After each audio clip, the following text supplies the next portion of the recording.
જય દ્વારકાધીશ મિત્રો. લગભગ રાત્રે 2 વાગ્યે હું બાથરૂમ જવા માટે જાગી. પાછા ફરતી વખતે મેં મારા પતિના સૂવાની પરિસ્થિતિમાં કંઈક અસામાન્ય જોયું. રાતના 2 વાગ્યા પછીનો થોડો સમય થયો હતો જ્યારે એમાં કાર્ટર બાથરૂમ જવા માટે જાગી.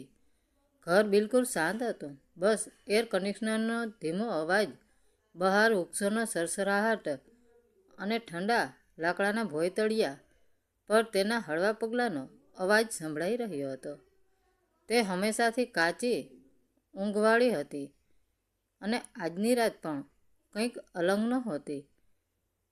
ચાંદની પડદાઓ વચ્ચેથી ચડાઈને રૂમમાં નરમ પડછાયો બનાવી રહી હતી. જેવી એમાં પાછી બેડરૂમમાં આવી, તેને કંઈક અજીબ લાગ્યું. તેનો પતિ ડેનિયલ એ જ પરિસ્થિતિમાં સૂતો હતો જેમાં તે તેને મૂકીને ગઈ હતી. પડખું ફરીને તેની પીઠ એમાં તરફ હતી. તેના શ્વાસ સામાન્ય લાગી રહ્યા હતા, અથવા ઓછામાં ઓછું તેને એવું જ લાગ્યું. તેણે હંમેશની જેમ તેને બૂમ પાડી, "ડેનિયલ!" કોઈ જવાબ નહીં. "ડેનિયલ!" તેણે ફરીથી કહ્યું. આ વખતે તેના અવાજમાં ચિંતા દેખાઈ રહી હતી. એમાએ ઝૂકીને તેના ખંભાને હળવેકથી સ્પર્શ કર્યો. "ડેન!" કોઈ પ્રતિક્રિયા નહીં. તેણે જોરથી ધક્કો માર્યો. તેની આંગળીઓ તેની ત્વચા પર દબાઈ કરી રહી હતી. તેનું શરીર કઠણ, ઠંડુ અને એકદમ શીત હતું. તેના હૃદયના ધબકારા એક પળ માટે રોકાઈ ગયા જ્યારે તેને એ ડરામણી સચ્ચાઈનો અહેસાસ થયો. "ના!" તેણે ગણગણાટ કરતાં કહ્યું. તેનો અવાજ માંડ સંભળાઈ રહ્યો હતો.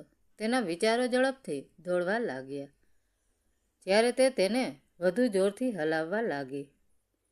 "ડેનિયલ!" પરંતુ કોઈ જવાબ નહોતો. તે સૂતો નહોતો. તે શ્વાસ પણ નહોતો લઈ રહ્યો. એમાં પાછળ લથડાઈ ગઈ.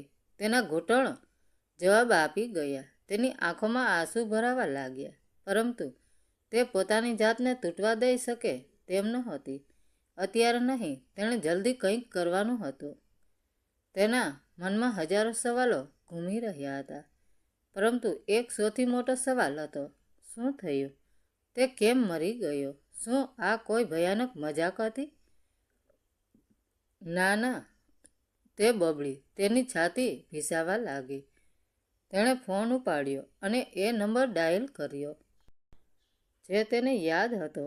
ઓપરેટર સાથે વાત કરતી વખતે તેનો અવાજ ધ્રુજી રહ્યો હતો, પરંતુ તેણે કોઈક રીતે જણાવ્યું, "મારા પતિ, તે શ્વાસ નથી લઈ રહ્યો.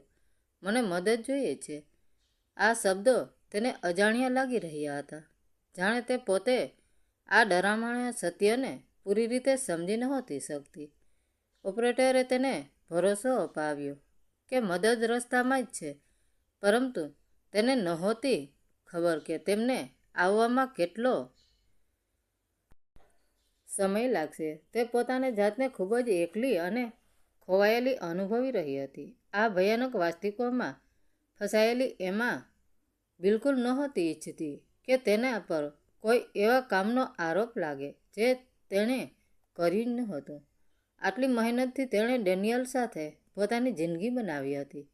તેની જિંદગીમાં જે એક વસ્તુ હંમેશા સ્થિર રહેતી હતી, તે ડેનિયલ હતો. અત્યાર સુધી તે તેના નિર્જીવ શરીરને તાકી રહી, એ સચ્ચાઈને સમજવાનો પ્રયાસ કરતી રહી કે તે તેને ફરી ક્યારેય નહીં જોઈ શકે, તેનો અવાજ ક્યારેય નહીં સાંભળી શકે. તે જતો રહ્યો હતો. તેની નજર રૂમમાં આમતેમ ફરી અને અત્યારે જ કંઈક એની નજરમાં આવ્યું. ડેનિયલના રૂમમાં એક તિજોરી હતી જેમાં તે પોતાનો બધો કિંમતી સામાન રાખતો હતો. રોકડ, પ્રોપર્ટીના કાગળો અને દાગીના. એમાને પાસપોર્ટ ખબર હતો. આ કોઈ રહસ્ય નહોતું. તે હંમેશા તેના પર પૂરો ભરોસો કરતો હતો. પરંતુ આજે રાત્રે જેવી તે ઉતાવળમાં તિજોરી તરફ આગળ વધી, તેનો શ્વાસ ગળામાં જ અટકી ગયો. એમાનો શ્વાસ ગળામાં જ અટકી ગયો હતો. તેણે ધ્રુજતા હાથે તિજોરીના કેબિન પર પાસપોર્ટ દાખલ કર્યું. એક હળવા ક્લિંક અવાજ સાથે ભારે લોખંડી દરવાજો ખુલ્યો. અંદર સામાન્ય રીતે પડેલી રોકડ અને દાગીના તો હતા, પણ તેની ઉપર એક નવી લાલ રંગની ફાઇલ પડેલી હતી, જે તેણે પહેલાં ક્યારેય જોઈ નહોતી. એમાએ ઉતાવળમાં એ ફાઇલ બહાર કાઢી અને ખોલી. અંદરના કાગળો વાંચતા જ તેના પગ તળિયેથી જમીન ખસી ગઈ. તે એક લાઈફ ઇન્સ્યોરન્સના જીવન વીમાની પોલિસી હતી અને તે ડેનિયલના નામ પર નહીં, પણ એમાના પોતાના નામ પર હતી. વીમાની રકમ એટલી મોટી હતી કે એમાની આંખો પહોળી થઈ ગઈ. $50 મિલિયન, લગભગ 400 કરોડ રૂપિયા. સૌથી ચોંકાવનારી વાત એ હતી કે આ પોલિસી માત્ર 3 દિવસ પહેલાં જ ફાઇનલ કરવામાં આવી હતી અને તેમાં એક માત્ર વારસદાર નોમિની તરીકે ડેનિયલનું નામ હતું. ફાઇલની બરાબર નીચે એક નાની પારદર્શક કાચની શીશી પડી હતી. તે સાવ ખાલી હતી, પણ તેના પર કોઈ અજાણ્યા કેમિકલનું નામ લખેલું હતું. અચાનક એમાના મગજમાં વીજળીનો ઝટકારો થયો. તેને થોડા કલાકો પહેલાંની રાતની એ ઘટના યાદ આવી. સૂતા પહેલાં ડેનિયલ તેના માટે રોજની જેમ હૂંફાળું દૂધ લઈને આવ્યો હતો. આ પી લે ડાર્લિંગ, તને સારી અને ઊંડી ઊંઘ આવશે, તેણે ખૂબ જ પ્રેમથી કહ્યું હતું. ડેનિયલને પોતાના માટે પણ એક ગ્લાસ લાવ્યો હતો. બંને ગ્લાસ સાઇડ ટેબલ પર મૂકેલા હતા, પરંતુ એ જ સમયે એમાના ફોન પર એક મેસેજ આવ્યો. તે ફોન જોવા વ્યસ્ત થઈ ગઈ. થોડીવાર પછી ડેનિયલ વોશરૂમ જવા ઊભો થયો. એમાએ ભૂલથી ડેનિયલનો ગ્લાસ ઉપાડીને પી લીધો હતો. જ્યારે ડેનિયલ પાછો આવ્યો ત્યારે તેણે ટેબલ પર બચેલો બીજો ગ્લાસ, જે એમા માટે હતો, એક જ શ્વાસે પી લીધો હતો. એમાના હાથમાંથી ફાઇલ છૂટીને નીચે પડી ગઈ. તેનો પતિ, જેની સાથે તેણે જિંદગી વિતાવવાના સપના જોયા હતા, તે રાત્રે તેને મારી નાખીને વીમાના કરોડો રૂપિયા હડપવા માંગતો હતો. તેણે એમાના દૂધમાં એ ભયાનક ઝેર ભેળવ્યું હતું, જે માણસને ઊંઘમાં જ હાર્ટ એટેક લાવીને મારી નાખે. પરંતુ નસીબની રમત જુઓ.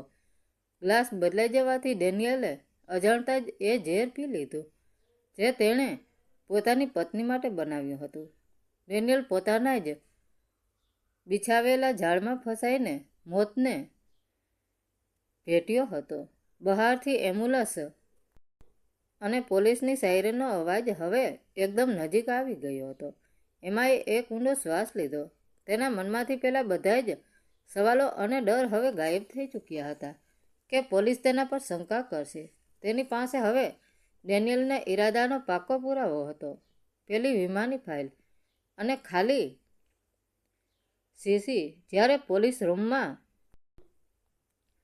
પ્રવેશી ત્યારે એમાં જમીન પર બેસીને રડી રહી હતી. એના આંસુ સાચા હતા, પરંતુ આ વખતે તે આંસુ એક પતિને ગુમાવવાના દુઃખના નહોતા, પણ એક ભયાનક મોતથી બચી જવાના રાહતના આંસુ હતા.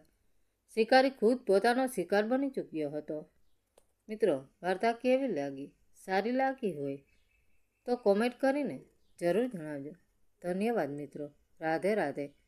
જય દ્વારકાધીશ.